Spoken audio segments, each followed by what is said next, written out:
The sound echoed through the dining room like a gunshot. The sharp sting burned across my cheek as I stumbled backward, my hand flying instinctively to cover the redness blooming on my skin. For a moment, time froze. The Thanksgiving turkey sat forgotten on the table, steam curling from its golden skin, as 12 pairs of eyes locked on me. Some were shocked, some were satisfied, but not a single one moved to help. My husband Maxwell stood over me, his chest heaving, his hands still raised. His voice came out low and venomous. "Don't you ever embarrass me in front of my family again." The smirk on his mother's face twisted the knife deeper. His brother let out a chuckle, and his sister rolled her eyes as if I had deserved it. My humiliation was complete, public, undeniable, and endorsed by the people who should have been horrified. But then, from the corner of the room, a small voice shattered the silence. "Daddy!" It was Emma. My 9-year-old daughter stood by the window, clutching her tablet to her chest, her dark eyes fixed on him with a strange calmness. She didn't cry, she didn't flinch, she simply stared. "You shouldn't have done that," she said softly, her voice steady in a way that made the air shift around us. For the first time that night, Maxwell's confidence cracked. His sneer faltered just for a second. "What are you talking about?" he demanded, his voice breaking on the last word. Emma tilted her head, studying him with an intensity that made her seem older than her years. "Because now Grandpa is going to see." The color drained from his face. His family exchanged confused glances, but I saw something else flicker in their expressions: fear. They didn't understand yet, but I did. My daughter had done something big. 3 hours earlier, I had been standing in the same kitchen, basting the turkey with hands that shook from exhaustion. The bruise on my ribs from last week's lesson still throbbed with every movement. But I couldn't show weakness, not with his family arriving soon, not when every stumble was another excuse for him to explode. "Thelma, where the hell are my good shoes?" Maxwell's voice thundered from upstairs. I flinched, my breath catching in my throat before I managed to answer in a carefully measured tone. "In the closet, honey. Left side bottom shelf." At the counter, Emma sat with her homework open, but her sharp little eyes glued to me. She had learned to read me in ways no child ever should. The angle of his shoulders, the way he cleared his throat, even the silence before a storm, she noticed everything. "Mom," she whispered without looking up, "are you okay?" The question hit me harder than any slap. I swallowed, forcing the lie past my lips. "I'm fine, sweetheart. Daddy's just stressed." But Emma didn't believe me. She never did. She held my gaze, her pencil stilled in her hand, and whispered, "No, you're not." Before I could answer, his heavy footsteps pounded down the stairs. He entered the kitchen like a storm cloud, his jaw tight, his voice already sharp. "Thelma, this house looks like garbage. My mother is going to be here in an hour, and you?" He stopped mid-sentence when he saw Emma watching him. For a flicker of a moment, I thought I saw shame. But it vanished so quickly, I doubted myself. "Emma, go to your room," he ordered. "But Dad, I'm doing homework." "Go!" She gathered her book slowly, deliberately. As she passed me, her small hand squeezed mine, a tiny spark of solidarity that nearly broke my heart. At the doorway, she turned back. "Be nice to Mom." That simple request hung in the air like a challenge. Maxwell's jaw tightened. "Excuse me, she's been cooking all day. She's tired. Just be nice." The audacity of a 9-year-old standing up to him left him speechless, but only for a moment. His eyes darkened with that dangerous flash I knew too well, fists curling tight. "Emma, go," I said quickly, desperate to defuse the moment. She nodded, but the determination in her little face told me this wasn't over, not by a long shot. When the doorbell rang, Maxwell's entire demeanor shifted. In an instant, the cruel husband disappeared, replaced by the charming son and brother his family adored. He adjusted his tie, smoothed his expression, and whispered to me with a chilling smile, "Showtime. Remember, we're the perfect family." His family swept in like royalty, dripping with smugness and veiled insults. His mother, Jasmine, scanned the house critically before landing her sweetly poisonous tone on me. "Oh, Thelma, you've done something with the decorations. How rustic." I forced a smile, swallowing the humiliation. His brother muttered insults under his breath. His sister whispered digs wrapped in fake concern, and through it all, Maxwell basked in their attention. Every jab they threw at me, he let slide. Sometimes he even joined in. And Emma saw it all. My daughter silent in the corner with her tablet, watching, recording. The breaking point came at the dinner table. Florence leaned in with that cruel smirk and whispered just loud enough for everyone to hear. "You look tired, Thelma." Stressed wives always age faster. Laughter rippled around the table. I smiled tightly, pretending it didn't hurt. Pretending it didn't kill me a little more each time. But when I glanced at Emma, I didn't see pity. I saw fire. And that fire was about to consume everything. Emma's words that night, "Because now Grandpa is going to see," echoed in my mind long after the dining room had fallen into stunned silence. For years I had carried humiliation alone, bending under Maxwell's temper and his family's cruelty. But in that instant, something shifted. My daughter had lit a fuse I hadn't even known she held. Maxwell's face drained of color, his usual arrogance collapsing under the weight of her statement. His fork clattered against the plate, and the confidence he wielded so easily dissolved into stammering silence. His mother's smirk faltered confusion, replacing condescension. Emma Maxwell said, his voice tight and nervous. "What are you talking about?" Emma didn't look away. Her chin lifted slightly, her eyes unwavering. "I sent the video," she said simply. The room went cold. Forks froze midway to mouths. His sister blinked in disbelief. "What video?" My heart thudded in my chest as realization dawned. She hadn't just been playing on her tablet all evening. She'd been recording. Recording his insults, his raised hand, every cruel word spat across that dining room. My husband's mask cracked fully, then his hands trembling as he reached across the table. "Emma, give me that tablet." But Emma clutched it tighter, sliding back in her chair.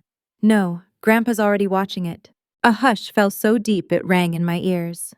My father-in-law Richard, once the iron-fisted patriarch of this family, was miles away in a nursing home. But one thing was certain: his respect mattered more to Maxwell than anyone else's.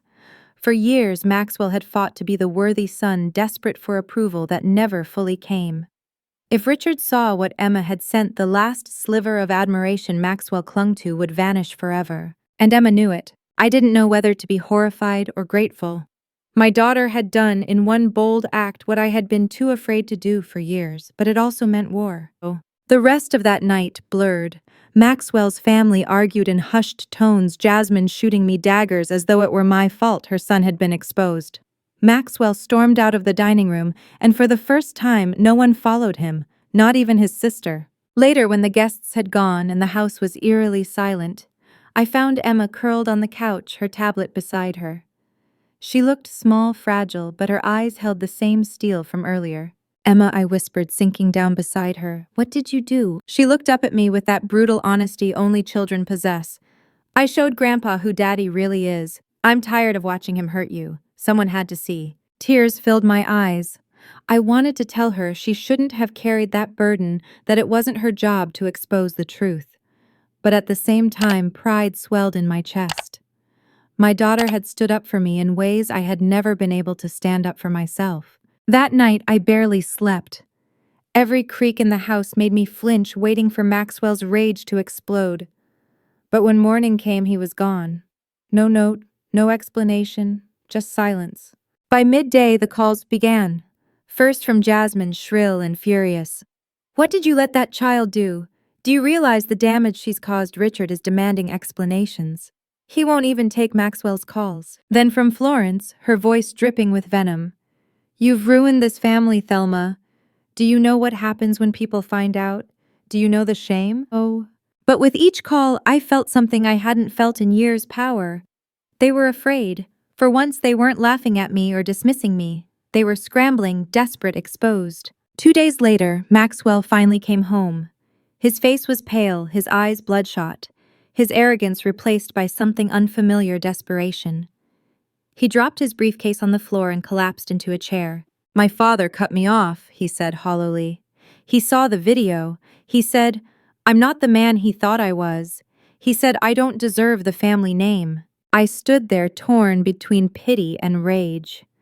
For years, I had begged him to change, to see the damage he was doing not just to me, but to Emma too. And now, only when his father's approval was stripped away, did he finally feel the weight of it. "Do you realize what you've done to us?" he whispered, his voice trembling. But for once, I didn't shrink. I didn't cower. I met his eyes and said the words I had been too afraid to speak for so long.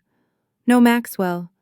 Do you realize what you've done to me, to your daughter? His lips parted, but no words came. He lowered his gaze, shame radiating off him in waves. And in that silence, I realized something.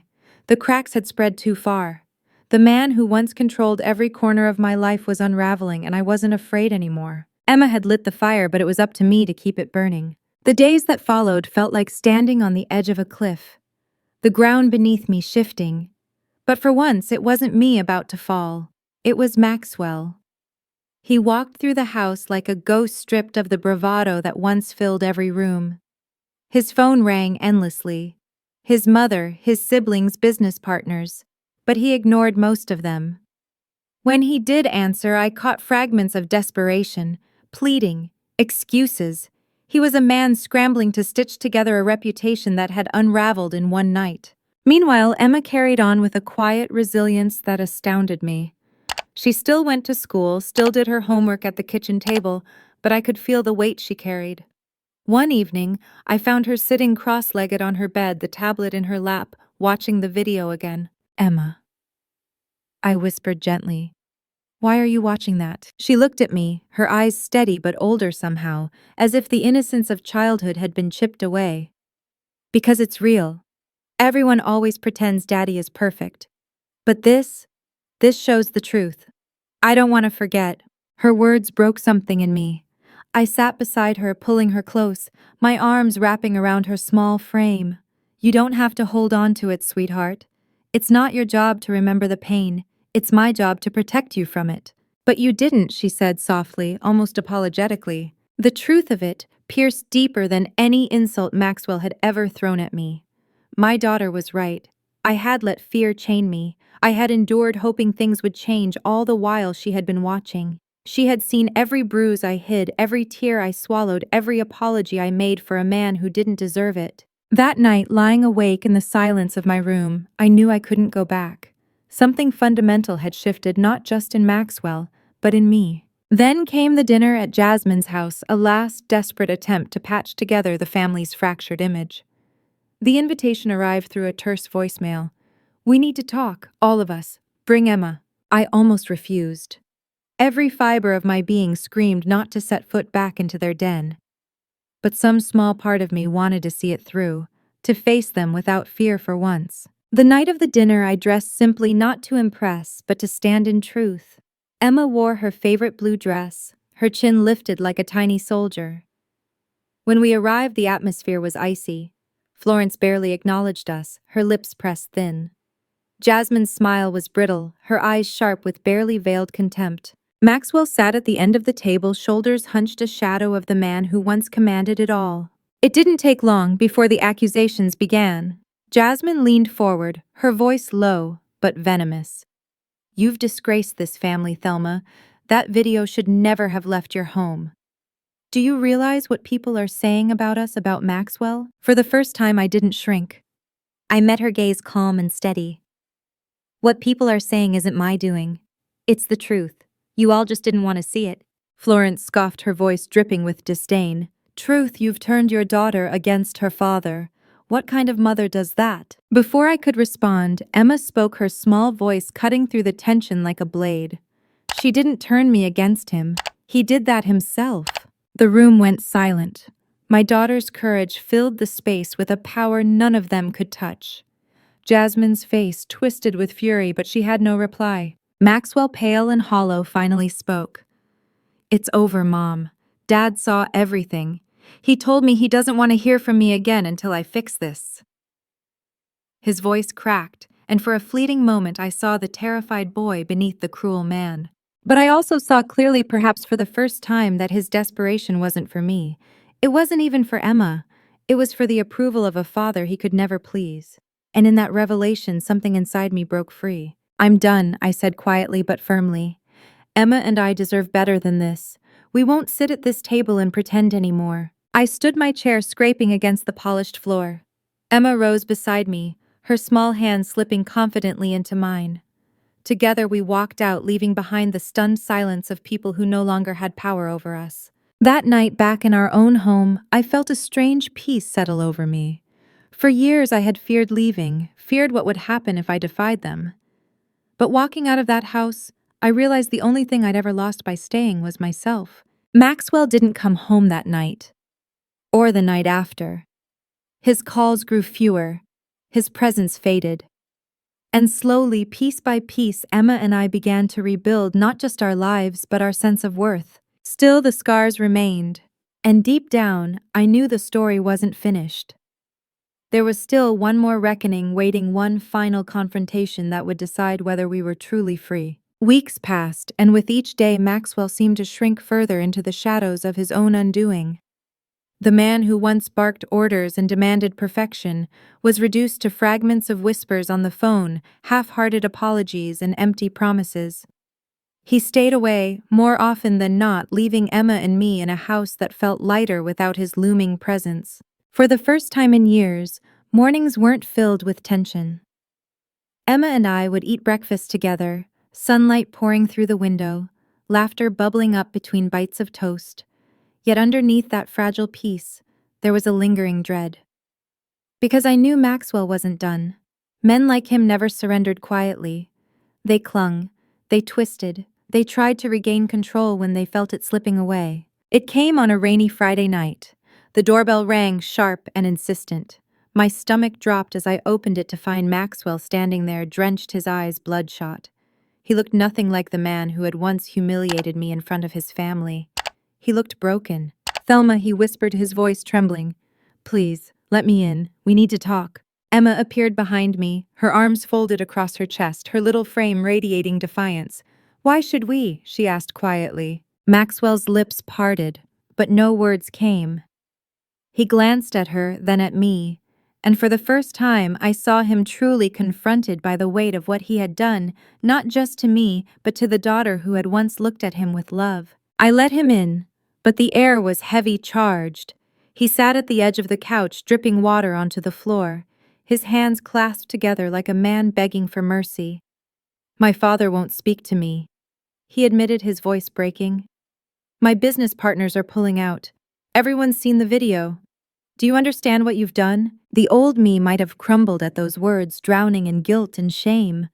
But now I simply stood taller. "No, Maxwell. Do you understand what you did? You humiliated me. You belittled me.